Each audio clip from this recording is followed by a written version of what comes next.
नमस्कार, स्वागत है एक बार फिर से आप सबका। और आज जो हमारा वीडियो बनने चल रहा है वो कैशबुक पे बनने चल रहा है और कैशबुक के बारे में आज हम पढ़ेंगे।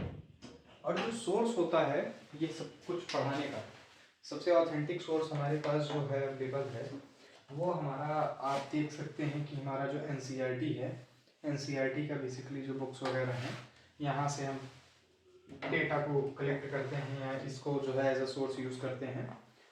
और सबसे अच्छी बात है NCERT के डेटा की कि ये एक तो फ्री ऑफ कॉस्ट है, हर कोई एक्सेस कर सकता है। इसका PDF वर्जन में बुक वगैरह हर एक चीज़ मिल जाएगा। लैंग्वेज बहुत ही सिंपल इजी तरीके से लिखी गई है जिसको हर कोई समझ सकता है। तो आज की डेट में हम जो पढ़ने चल रहे हैं वो कैश बुक पढ़ने चल रहे हैं। और कैश बुक जैसे कि नाम से ही क्लियर है, हम कैश के बारे में पढ़ेंगे। कैश से रिलेटेड जितने भी ट्रांजेक्शन्स होते हैं उनको हम यहाँ पे पढ़ेंगे। और कैश बुक का बेसिकली क्या पैटर्न है, क्या कैसे चीज़ें हैं, तो हमने देखा था कि जब हम पोस्टिंग का काम करते हैं, ट्रांजेक्शन्स को रिकॉर्ड करने का काम करते हैं, तो रिकॉर्ड करने के काम में हम अलग अलग, हमने 8 बुक्स के बारे में पढ़ा था, जिसमें हमने पढ़ा था परचेज थी, परचेज रिटर्न थी, सेल्स थी, सेल्स रिटर्न थी, BR, BP, कैश बुक, और हमारे पास था जर्नल प्रॉपर जो बाकी बचे हुए ट्रांजेक्शन करते हैं।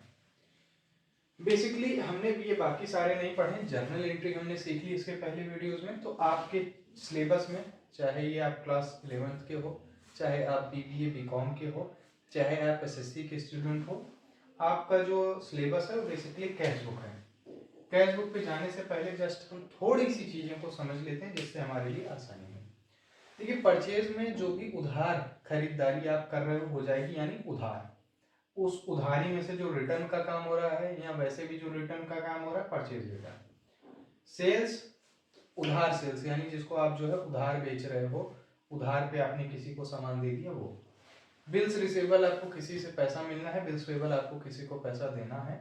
BR BP अगर ड्रॉ हुआ है, बना है तो वो। और कैश बुक आता है। अब कैश बुक क्या है?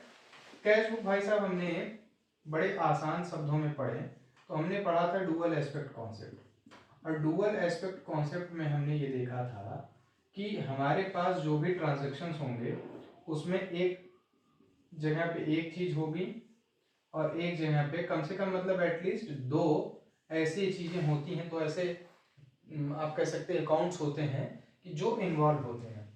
और अगर इन दोनों अकाउंट्स में से जो 2 अकाउंट्स, एटलीस्ट 2 अकाउंट जो होते हैं, 2 से ज़्यादा भी हो सकते हैं, अगर उनमें से कोई भी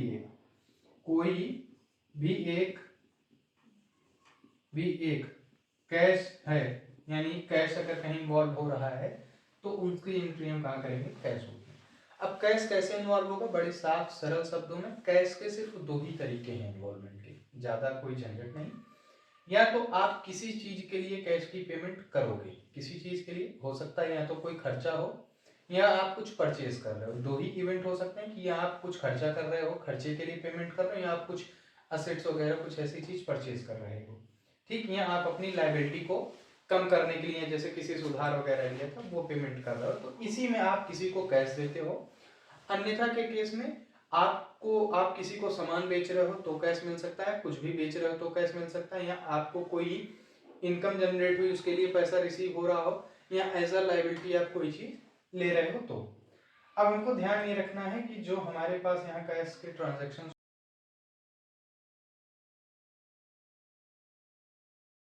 परचेज वगैरह होंगे, सेल्स वगैरह होंगे, वो सब जाएंगे। यानी अगर कैश कहीं भी किसी भी तरीके से इन्वॉल्व है तो हो जाएगा। थोड़ा सा करेक्शन है, फिर से बता रहे हैं कि रेवेन्यू नेचर का यहाँ पे नहीं है, वो थोड़ा दूसरी PL अकाउंट चल रहा था दिमाग में, इसलिए थोड़ा वो हो गया। तो अब हम चलते हैं कैश बुक को पढ़ते हैं। और कैश बुक सिंपल तरीके से हमने बताया कि कैश में सिर्फ 2 चीजें रिलेटेड हैं। 2 चीजें रिलेट होने का मतलब क्या है? 2 चीजें रिलेट करने का मतलब, या तो पैसा जो है, पैसा आएगा या जाएगा। अब एक चीज आप जान गए कि आएगा और जाएगा, तो इसका मतलब क्या है कि हमारा एक पार्ट कैश बुक का जो होगा वो एक पार्ट क्या होगा? आने का, और दूसरा पार्ट क्या होगा? जाने का। यानी कि हमारा जो कैश बुक है वो अगर टोटल कैश बुक बन रही है तो आधे पार्ट में क्या है डिवाइड हो जाएगी, एक तरफ जाने का एक तरफ आने का। अब जो आपके पास है ये कैसे बनेगा, सबसे पहली चीज तो हमारे पास जो कॉलम होगा वो होगा डेट का, यानी कोई भी ट्रांजेक्शन जो हो रहा है उसकी एग्जैक्ट तारीख क्या है। दूसरा पैसा आ रहा है तो इसको हम क्या बोलेंगे, रिसिप्ट साइड। फिर आप इसके बाद क्या दिखाओगे, लेजर फोलियो, यानी जहां पे आपका जो खाते का जो संख्या होगा वो दिखाओगे, और साथ ही साथ आप क्या दिखाओगे, अमाउंट। अब सेम चीज इधर हो जाएगी, डेट। अब यहां पे क्या होगा, पेमेंट, आप पेमेंट करोगे। फिर आपका क्या होगा, लेजर फोलियो, और फिर अमाउंट, यहाँ पे पेमेंट का साइड आ जाएगा। ये सिंपल हमारी जो है नॉर्मल कैश बुक कुछ इस तरीके से बनेगी। ये सिंगल कॉलम है। सिंगल कॉलम का मतलब आसान शब्दों में कहा जाए तो सिंगल कॉलम हम बोलते हैं कि जैसे हमारे पास कैश भी होता है और पैसे को हम नगद के फिजिकल रूप में भी रखते हैं और कई बार बैंक में भी रखते हैं। तो बैंक में भी पैसा है, गले में भी पैसा है, यानी आपके पास फिजिकल फॉर्म में भी है, तो दोनों को हम पैसा ही मानते हैं। लेकिन जब हम बैंक को भी इंक्लूड कर लेते हैं तब उसको डबल कॉलम बोलते हैं। तो ये अमाउंट जैसे बना है ना, तो इसके दो कॉलम हो जाएंगे, एक तरफ हम लिख देंगे कैश और एक तरफ बैंक, और इसी सेम तरीके से उधर भी एक तरफ कैश एक तरफ बैंक। ये हमारा सिंपल एक फॉर्मेट है, और इस फॉर्मेट को आप यहाँ से भी एक बार देख के समझ सकते हैं। ये सिंगल कॉलम है, इसमें हम अगर देख पा रहे हो तो इधर डेट है, receipt, ledger folio, amount, date, payment, ledger folio, amount, और ये क्या है, डेबिट साइड है। ये हमारा जो है डेबिट साइड होगा, ये क्रेडिट साइड होगा। इधर हमको जिस भी तरीके से पैसे मिले हैं वो, और इधर जिस तरीके से हमारे पैसे गए हैं वो होंगे, ठीक। और चूंकि ये असेट्स है, असेट्स हमारा ये डेबिट नेचर का होता है, तो हमारा जो पुराना बैलेंस होगा, पहले से पिछले साल का जो कैश बचा होगा, तो उसको हम क्या करते हैं, बैलेंस ब्रॉट डाउन करते हैं। बैलेंस ब्रॉट डाउन, ब्रॉट का मतलब ब्रॉट डाउन मतलब उतार लिया गया है, ठीक है, ब्रॉट पीछे से लाया गया है। अब हम इसके जो है जो भी ट्रांजेक्शन्स हैं, इसको कुछ क्वेश्चंस को हम करना शुरू कर देते हैं। तो हमारे पास जो कुछ एग्जाम्पल हैं उसमें हम देखते हैं। तो सबसे पहले हमारे पास ये सिंगल कॉलम का जो हम बना रहे हैं, तो सिंगल कॉलम में हमारे पास सबसे पहली चीज क्या है, सबसे पहली चीज है कि हम यहाँ पे रिकॉर्ड कर रहे हैं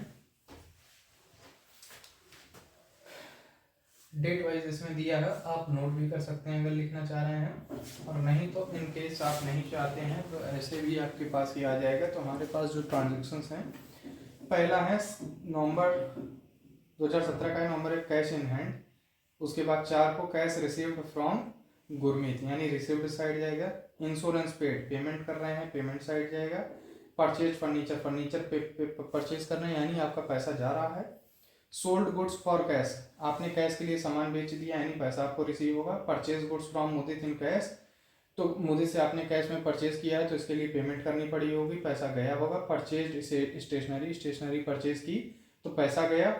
और उसके बाद cash paid to Rukmani in full settlement of account, तो रुक्मणी जी को हमने फुल सेटलमेंट में 12,500 रुपये दिए, तो 12,500 रुपये हमारे पास से चले गए। तो इसकी हम जनरल इसके अलावा भी कुछ और ट्रांजेक्शन्स हैं। Sold goods to Kamal for cash, paid monthly rent और paid salary, deposited in bank, last में पैसे को हमने बैंक में डिपॉजिट कर दिया। तो ये इतनी चीजें हमारे पास हैं। और इसके लिए हम क्या है, कैश बुक बनाना शुरू करेंगे। तो सबसे पहले कैश बुक का हमारा जो फॉर्मेट है वो कैसे तैयार होगा, बड़े सिंपल सरल शब्दों में कैश बुक का जो फॉर्मेट है हम नॉर्मली तैयार कर लेंगे।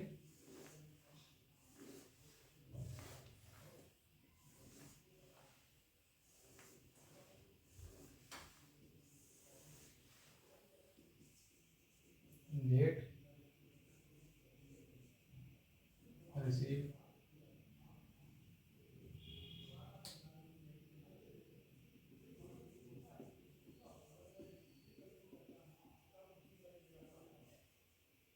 Amount, payment, LF, amount, credit side. सबसे पहले हमारे पास एंट्री क्या थी, सबसे पहले कैश इन हैंड दिखा रहा है। कैश इन हैंड का मतलब हो गया कि हमारे पास ये पहले से बैलेंस बचा हुआ है पिछले साल का, तो ये कब दिखा रहा है, 2017 को, 2017 से हमारे सारे ये ट्रांजेक्शन डेट है, और कब है, नवंबर 1 की, नवंबर 1। तो बाई और 2 का कॉन्सेप्ट बाद में बता देंगे, सीधे हम पहले लिख लेते हैं बैलेंस ब्रॉड डाउन। तो बैलेंस ब्रॉड डाउन कितना हो गया, 30,000 रुपये हमारा हो गया, और 30,000 कहाँ जाएगा, अमाउंट में जाएगा। अब इसके बाद से हम ट्रांजेक्शन्स को देखते हैं। Cash received from Gurmeet, cash received from Gurmeet का मतलब गुरमीत से हमारे पास कैश आया है, हमने कैश रिसीव किया है, कै तारीख को, 4 तारीख को। तो कैश आ गया है, तो यानी आपका रिसिप्ट साइड में आएगा, किसकी वजह से आया है, गुरमीत की वजह से आया है। तो गुरमीत कितना पैसा आया है आपके पास, 12,000 रुपये। उसके अलावा क्या आया है, हमारे पास आया है इंश्योरेंस पेड, हमने इंश्योरेंस पे किया है, तो यानी हमारे पास से पैसा चला गया है, और ये क्या है, 8 नवंबर को। तो नवंबर 8 टू ये बाई और 2 का कॉन्सेप्ट फिर वही इंश्योरेंस। अब इंश्योरेंस की हमने पेमेंट कितने की है, 6,000 रुपये की है।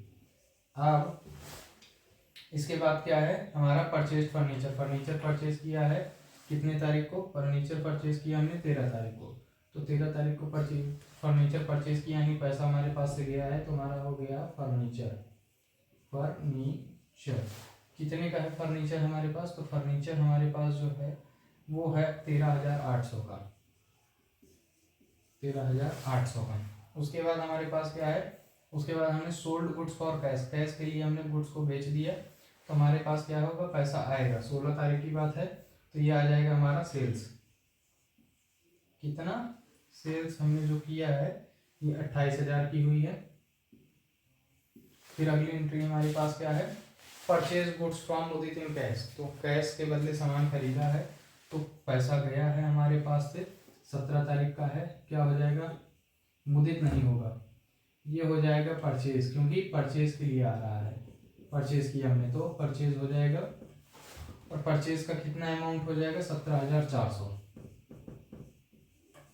उसके अलावा हमारे पास क्या है, उसके अलावा हमारे पास है परचेज स्टेशनरी, स्टेशनरी परचेज की है 20 तारीख को, तो स्टेशनरी कितने की है, स्टेशनरी 1,100 रुपये की।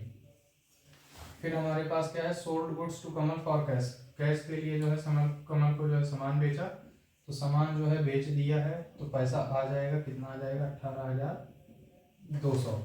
उसके अलावा पेड मंथली रेंट, रेंट हमने पे किया है, तो रेंट हमने जब पे किया तो हमारे पास से पैसा चला गया, और रेंट पेमेंट की, तो कितने की रेंट पेमेंट की है, 2,500 रुपये की हमने पेमेंट कर दी है।